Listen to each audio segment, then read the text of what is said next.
Bienvenidos.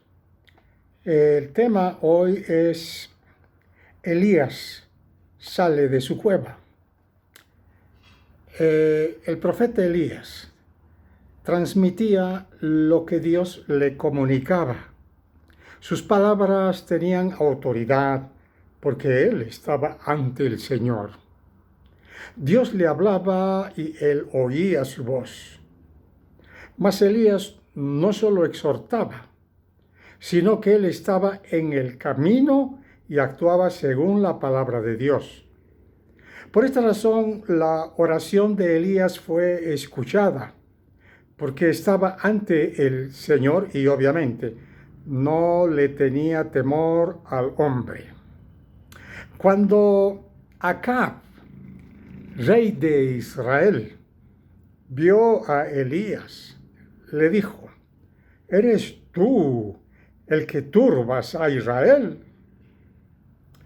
El rey Acab acusó petulantemente al varón de Dios de traer turbación sobre la tierra. Pero Elías confrontó las insinuantes afirmaciones de Acab lanzándole la acusación a la cara, al responderle en Primera de Reyes, capítulo 18, verso 18, así: yo no he turbado a Israel, sino tú y la casa de tu padre, dejando los mandamientos de Adonai y siguiendo a los Baales. Elías le estaba diciendo a Acab: eres un apóstata, tanto tú y tu padre son dignos de condenar por la culpa de tu padre y ahora de ti. El pueblo de Israel está caído. La tragedia de Acab fue que eligió casarse con Jezabel, que era la hija del rey de los Sidonios.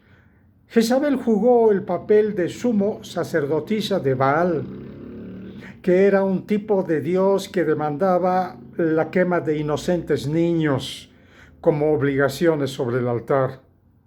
El culto cruel y silencioso de Baal saturaba de tal manera que era inevitable su infiltración en Israel por medio de Jezabel. Lo peor es que esta mujer estaba destrozando a los profetas de Dios. Pero el profeta Elías decidió librar la batalla de los dioses de los paganos fenicios, representados por los Baales, y el Dios vivo, el Dios de Israel. El varón de Dios eligió la montaña del Carmelo, porque era un lugar ubicado entre Israel y Fenicia. Y además, porque los cananeos creían que ese monte era la morada especial de sus dioses. De esa manera, Elías reunió al pueblo de Israel, se acercó a ellos y les dijo: ¿hasta cuándo claudicaréis vosotros entre dos pensamientos? El pueblo debía tomar la decisión de si Baal era Dios, tenían que renunciar al Dios verdadero. Pero si Dios tenía que reinar como Dios entre ellos, Baal y su adoración tenían que ser abandonados para siempre. Entonces, en Primera de Reyes, capítulo 18, verso 23 al 24, dijo Elías a los 450 profetas de Baal que escojan un buey y erijan un altar donde sacrificarlo al animal. Solo que no habrá fuego con que encender ese sacrificio. La prueba era clara, pues el Dios que respondiere por medio de fuego, ese era Dios, les dijo Elías. A través de Elías, el pueblo nuevamente fue llevado a seguir a Dios.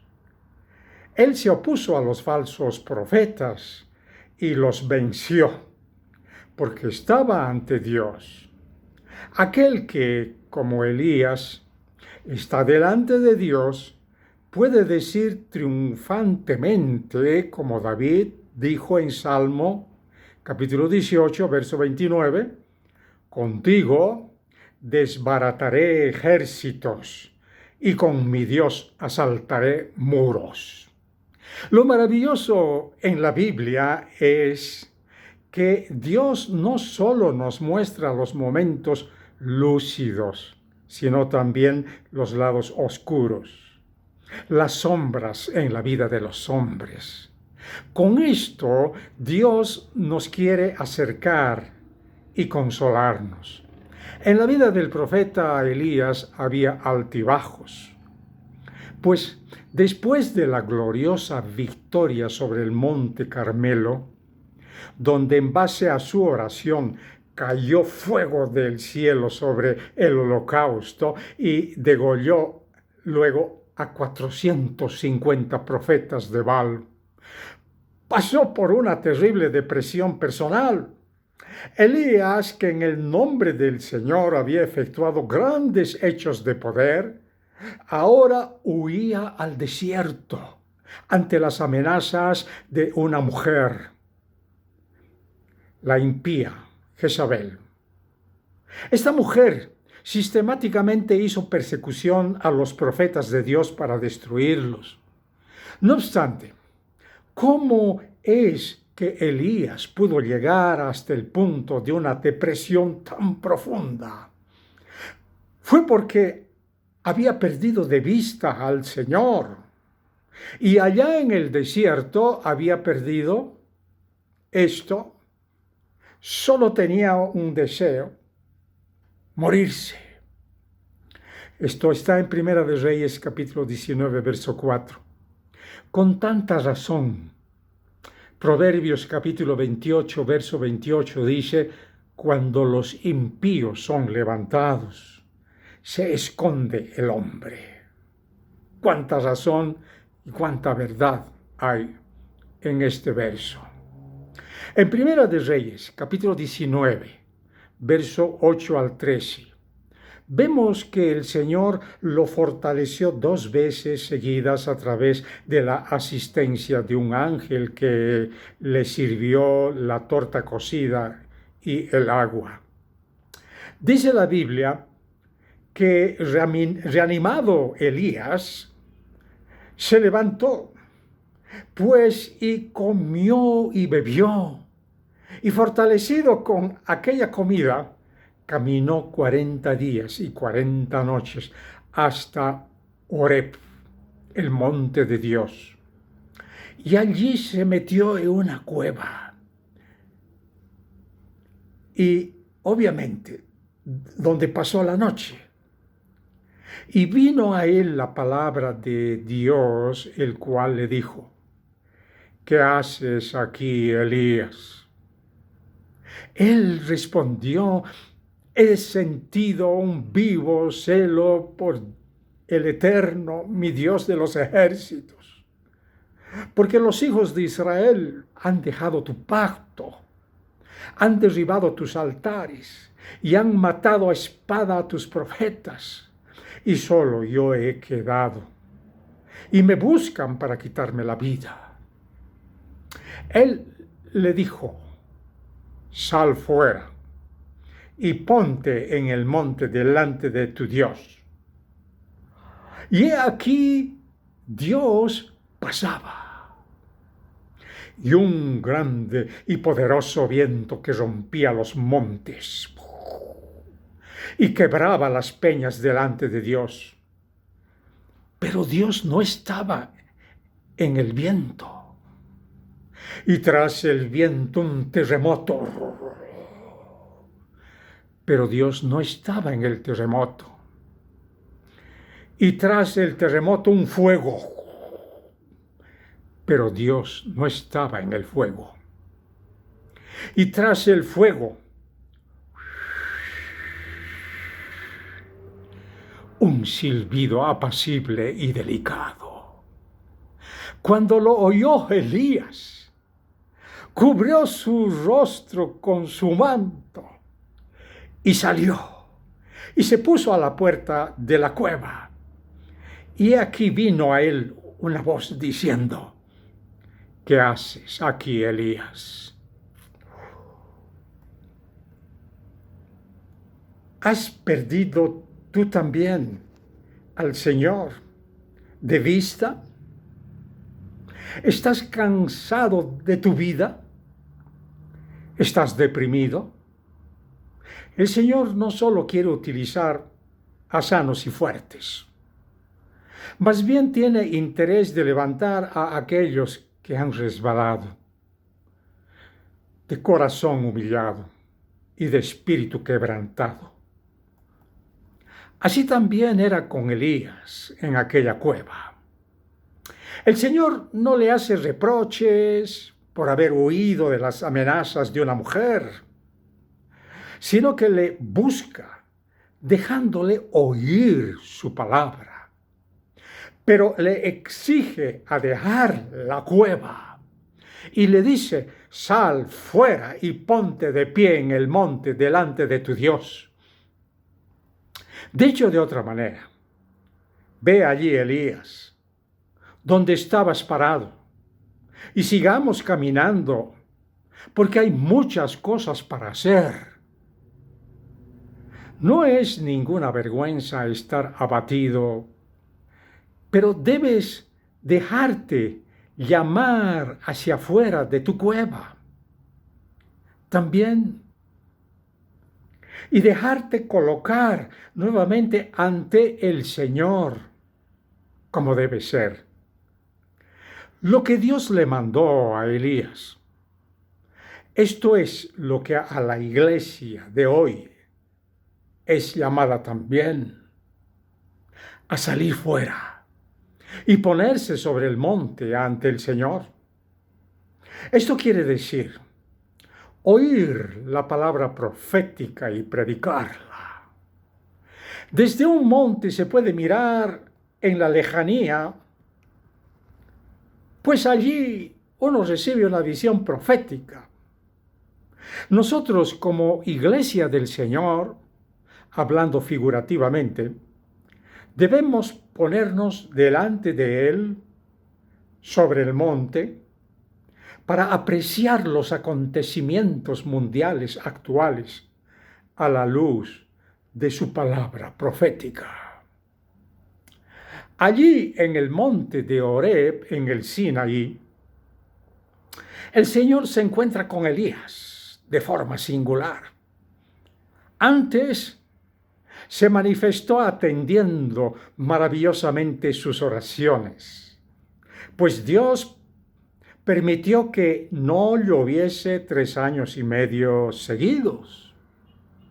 Y así fue. Después, en el monte Carmelo, desde el cielo cayó fuego, fuego de Dios, sobre el holocausto que había puesto Elías. Luego, él nuevamente oró y Dios dejó otra vez llover en abundancia sobre la tierra seca. Y mientras que el Señor, a través de un ángel, le orienta y le da provisión para el camino en el desierto, es ahora el Señor mismo que se le acerca personalmente. Pues dice: he aquí que Dios pasaba. El Señor en su grandeza y su gloria estaba presente frente a él. Y sucedió que al oírlo Elías cubrió su cara con su manto y salió y estuvo de pie a la entrada de la cueva. Porque Elías era un profeta de Dios, esa experiencia en el monte Horeb contiene un aspecto profético muy interesante. Aparecen 2 cosas impresionantes. Por ejemplo, sobre el grande y poderoso terremoto, el viento y el fuego que Elías vio en el monte.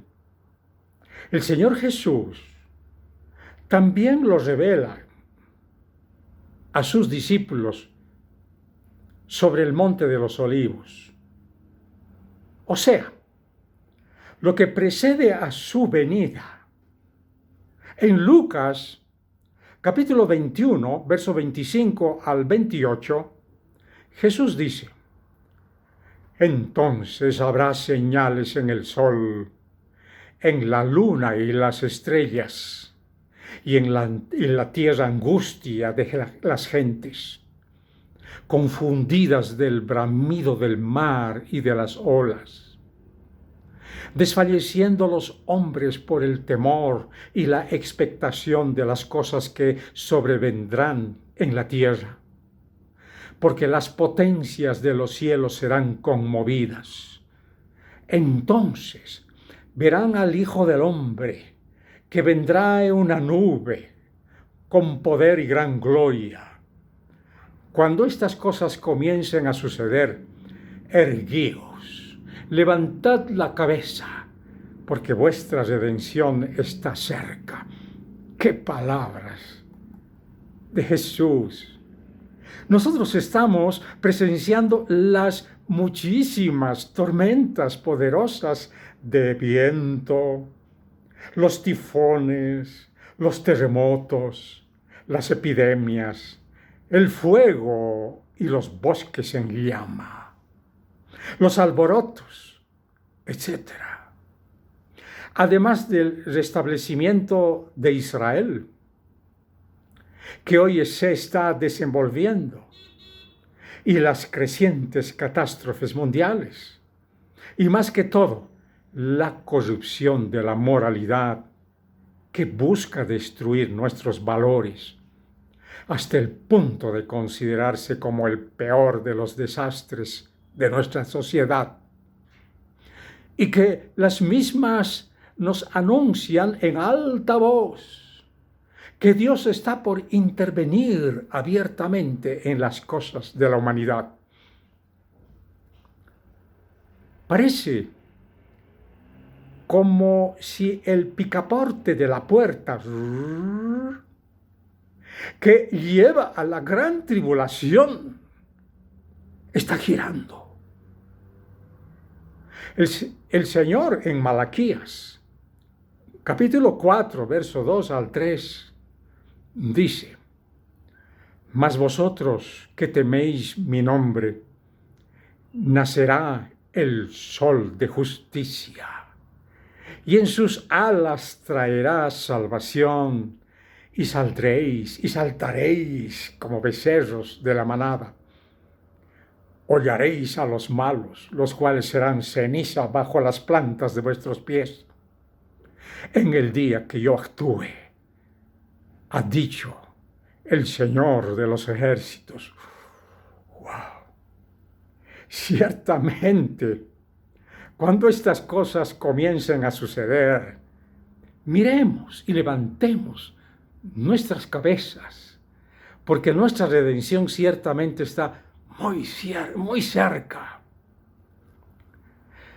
Notamos que las condiciones meteorológicas en el tiempo del arrebatamiento de Elías, mediante un carro de fuego que lo traspuso a otro lugar, parece que pueden tener una relación estrecha con la venida del Señor también.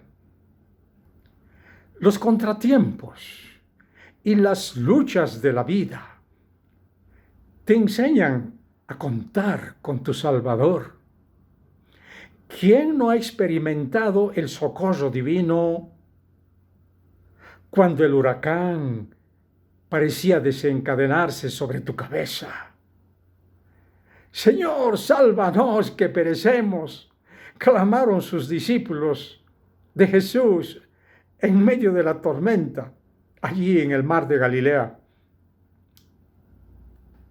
Y muy a menudo el Señor nos responde con estas palabras: no temas. Qué consuelo hallamos en esta expresión cuando sabemos que está acompañada de recurso, de promesas y del amor de el Mesías, de Cristo, el Hijo de Dios. No temas cuando, como Pedro, reconoces que eres pecador en el momento en que Jesús te llama a seguirle. No temas en presencia de la duda o de las circunstancias imprevistas que te afectan personalmente. No temas cuando un mundo enemigo te ataca y te provoca. No temas cuando la muerte se presenta. Cristo es la resurrección y la vida. No temas. No obstante, el Señor te dice en el Salmo, capítulo 50, verso 15, e invócame en el día de la angustia, te libraré y tú me honrarás. ¿Sí? En Lucas capítulo 12, verso 32, Jesús dice, no temáis, manada pequeña, no temas. Aunque nuestro mundo ya no es el mundo que conocimos hace poco, camina adelante, puesto los ojos en Jesús, el autor y consumador de nuestra fe. Ya no falta mucho.